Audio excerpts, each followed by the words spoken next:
Hey everyone! So Silas and I went and spent a little time in the woods today, and whenever we're in the woods, we are always keeping our eyes out for things we can forage.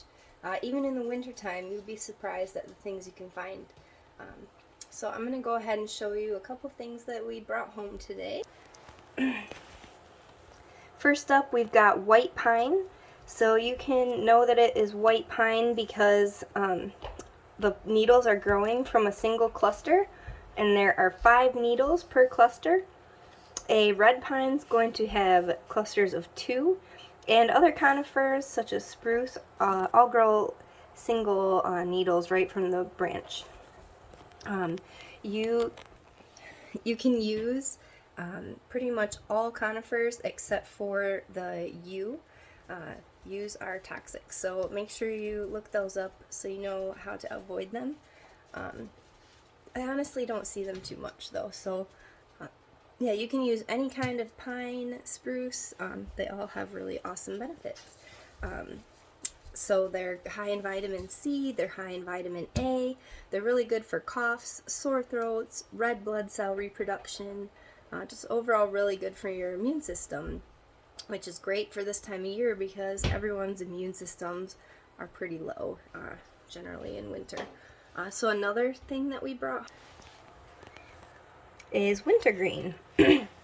So wintergreen, it grows about 3 to 5 inches tall. The leaves kind of umbrella out in a similar pattern to how I have them laid out here. You can see anywhere from like 3 to 7 leaves per plant.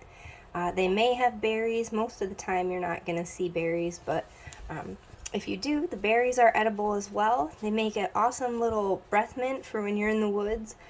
Just don't eat too many of the berries because they do act like aspirin, and they can thin the blood a little bit, just like aspirin can. But that also is one of the benefits of this plant. It helps with body aches, headaches, inflammation. It's also high in vitamin C, so it's also a good immune booster. And here in Michigan, it's really easy to find, so it's just one of my favorites. So I made a pine and wintergreen tea. It's really, like I said, a really good immune boosting tea. And it also just makes the house smell really good.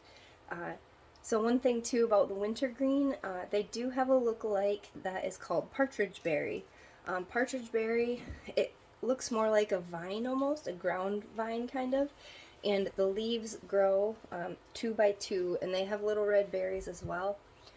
They're not highly toxic, but they're not particularly good for you either, so try to avoid them. A good, sure way to identify wintergreen is to rip a leaf open, and if it smells minty, you have found wintergreen. So get out there and find some wild edibles and wild medicine and enjoy.